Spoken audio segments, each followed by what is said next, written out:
आवाज लाइव में आपका स्वागत है। मैं राजेंद्र सोनी आपके सामने एक बार फिर हाजिर हूं देश और दुनिया की नई नई खबरों का पिटारा लेकर। चलते चलते हमारी मुलाकात राष्ट्रीय लोकदल के नेता नानक चंद शर्मा से चौधरी आबिद अली के लोनी स्थित कार्यालय पर अनौपचारिक मुलाकात हुई। मुलाकात के दौरान मन के उद्गार व्यक्त करते हुए नानक चंद शर्मा ने कहा, स्वर्गीय चौधरी चरण सिंह जी ने इस देश को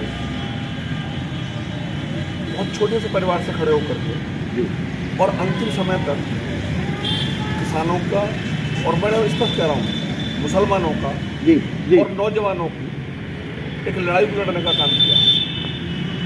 चौधरी चरण सिंह जी को लोगों ने सीधे सीधे इस देश के सामंतवादी व्यवस्था में उन्हें जाट नेता बनाने का काम किया, कोशिश की। चौधरी चरण सिंह हमेशा किसानों के नेता रहे, मजदूरों के नेता रहे और हिंदुस्तान के इतिहास में अकेले चौधरी चरण सिंह थे कि मुख्यमंत्री रहते हुए, बड़े पद रहते हुए भी उनके घर में रसोईया का अगर कोई काम करता था तो दलित समाज का व्यक्ति करता था, जबकि सामंतवादी व्यवस्था ने उन्हें कभी हमेशा कोशिश की कि किसी तरह से किसान इकट्ठा ना हो जाए। चौधरी चरण सिंह जी के बाद चौधरी अजीत सिंह जी नहीं चाहते थे राजनीति में आना, लेकिन हम सब लोगों ने जो चौधरी साहब के समर्थक थे उन्हें बाध्य किया और अपने पूरे कार्यकाल में चौधरी अजीत सिंह जितने एक आदर्श प्रस्तुत करके गए, 100% मंत्री रहने का काम भी 4 मौका मिला, लेकिन आज भी ईडी सब पे छापा मार सकती है, IR छापा मार सकती है, लेकिन किसी की हिम्मत नहीं कि वो जैन चौधरी जी के परिवार पर, चौधरी अजीत सिंह के परिवार पर कहीं, क्यों कि पूरा जीवन उनका बिल्कुल पारदर्शिता पर रहा। उनका आज तक अपनी जो कोठी होनी चाहिए थी, जो लोगों ने मकान बनाए, तो अगर हिंदुस्तान में ईमानदारी की राजनीति करने का काम किया है किसी ने तो वो चौधरी चरण सिंह आज तीसरी पीढ़ी है। जैन चौधरी जी ने एक मिसाल कायम की, लेकिन इन 1.5 साल में भाजपा सरकार के खिलाफ भाजपा के नेता मोदी और योगी और भाजपा को चलाने वाले अडानी और अंबानी के खिलाफ अगर इस देश में मजबूती से कोई आवाज उठाने का काम किया तो आदरणीय जैन चौधरी जी ने किया। और आज उसी का नतीजा है जैन कि पूरे आगरे से लेकर सहारनपुर तक आपको ये लग रहा है कि एक लहर आई हुई है और वो लहर सीधी सीधी भाईचारे की लहर है।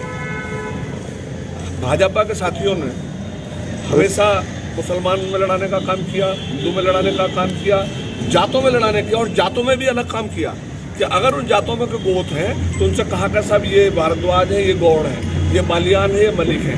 लेकिन चौधरी अजीत सिंह जी ने अपने रहते हुए भाईचारा कायम करने की मिसाल कायम की। नानक चंद जी, चुनावी सरगर्मियां अपने चरम पर हैं, क्या कहना चाहेंगे क्षेत्र के लोगों के लिए, क्या कहना चाहेंगे इस समाज के लिए? आपने बहुत अच्छा प्रश्न किया है। पहले तो मैं आपको बहुत बहुत धन्यवाद देना चाहता हूँ कि आपने जो मूलभूत जो राष्ट्रीय लोकदल की भावना है, जो राष्ट्रीय लोकदल की नीति है, उसी का प्रश्न आपने किया है। मैं आपके चैनल के माध्यम से पूरे लोनी के वासियों को, पूरे प्रदेश के वासियों को मैं धन्यवाद देना चाहता हूँ।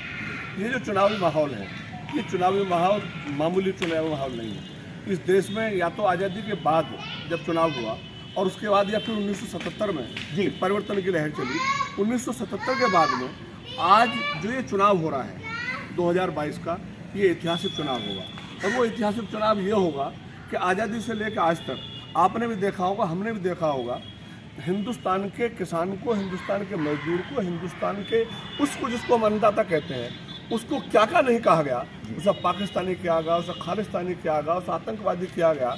और 13 महीने में हिंदुस्तान के किसान ने गर्मी में, सर्दी में, बरसात में जो जुल्म हो सकते थे, अरे दिल्ली हम जाना चाहते थे, ईमानदारी से अपनी बात कहना चाहते थे, हमको दिल्ली के बॉर्डरों पर रोक दिया गया, लाखों लोग उसमें हम पड़े रहे और उसके बाद भी 750 लोग मरे।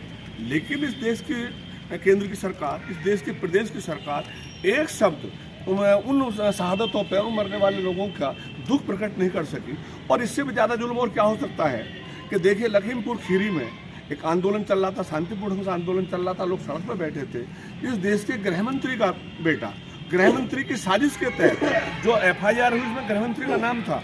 और मैं फिर धन्यवाद देना चाहता हूँ आपके साथ, अगर लखीमपुर खीरी में मीडिया के साथी ईमानदारी से दिखाने का काम नहीं करते तो जो उसका बेटा आशीष और बंटी नाम है आज वो जेलों में ना होता। और उसके बाद शर्म की मोदी जी ने सीमा तोड़ दी।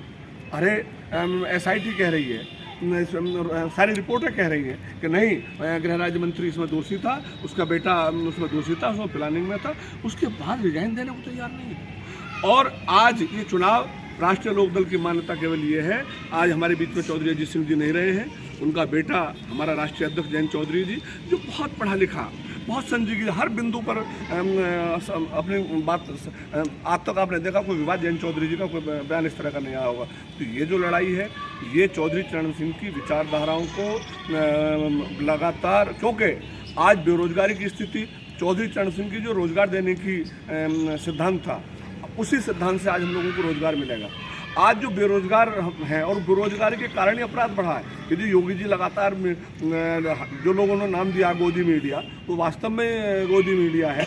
और जो लोग निर्भीकता से अपनी बात कह रहे हैं, हम उनका अभिनंदन भी करते हैं, उनका स्वागत करते हैं। ये चुनाव हिंदुस्तान के आम आदमी का, आम गरीबों के, आम महिलाओं का, और मैं भी कहता हूँ कि अल्पसंख्यक समुदाय के जो लोग हैं, जो दलित समुदाय के लोग हैं, जिनको लगातार बांटने का काम किया, उनको जोड़ने का काम राष्ट्रीय लोकदल करेगा। आज भी बहुत सारे मतदाता अपने वोट की पहचान नहीं कर पाते, अपने वोट की कीमत जमीन नहीं जान पाते, उनको जगाने के लिए आप क्या संदेश देना चाहेंगे? नहीं, आपने ये भी बहुत प्रश्न राष्ट्र में भी किया है।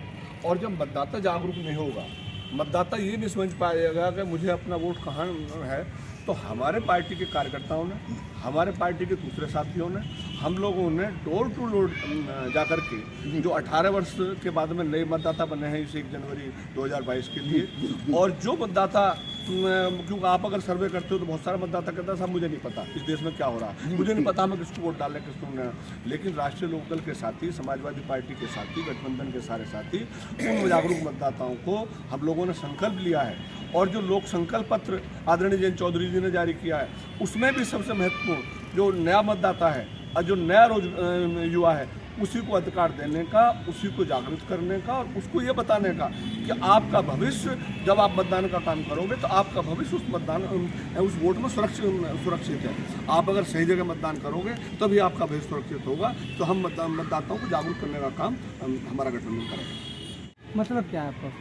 उसका मतलब सीधा सीधा ये है, जो आपने भी कहा, मैं फिर बात को धन्यवाद, आपने बहुत अच्छा धन्यवाद नहीं, आपने सबको बोला, इसलिए कह रहा हूँ मैं। गोदी मीडिया सबको नहीं बोला, सबको नहीं। मैंने आपके चैनल की प्रशंसा की शुरुआत में, मैंने आपके चैनल को आपके बाद में तो आपने उसका खंडन किया ना। नहीं, पहले धन्यवाद दिया मैंने आपको, शुरुआत में मैंने आपको धन्यवाद से की, और मैं धन्यवाद फिर देना चाहता हूँ आपके चैनल। लेकिन कई चैनल नहीं, देखिए 80% चैनल इलेक्ट्रॉनिक मीडिया इस समय पे सुबह जो मोदी जी के कार्यालय से, जो उनका IT दफ्तर का कार्यालय है, उससे जो लाइन बन के आ जाएगी वो उसी पर चलने का काम करेंगे।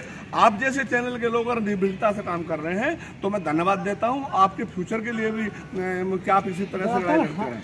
हम आस्था बांटे चला रहे हैं, दरअसल किसी चैनल तो हम किसी विशेष के लिए नहीं चला रहे इसे। आप इसीलिए मतलब जो बातें होती है, गोदी मीडिया आप बोल दिए, तो हमारा भी तो उसमें इंक्लूड हो जाएगा ना। नहीं होगा ना, आपका तो शुरुआत का पहला सेंटेंस ही मेरा ये था कि मैं आपको धन्यवाद देना चाहता हूँ।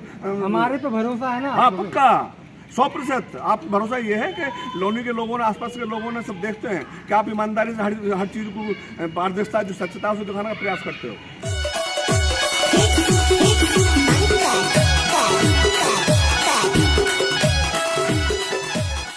जाते जाते सब्सक्राइब करना ना भूलिए, आपके अपने चैनल को एक प्यारे से लाइक के साथ।